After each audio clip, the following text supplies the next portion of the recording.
بسم الله الرحمن الرحيم إذا زلزلت الأرض زلزالها وأخرجت الأرض أثقالها وقال الإنسان ما لها يومئذ تحدث أخبارها بأن ربك أوحى لها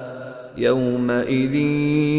يصدر الناس أشتاتا ليروا أعمالهم فمن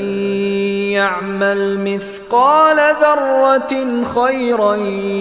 يره ومن يعمل مثقال ذرة شرا يره.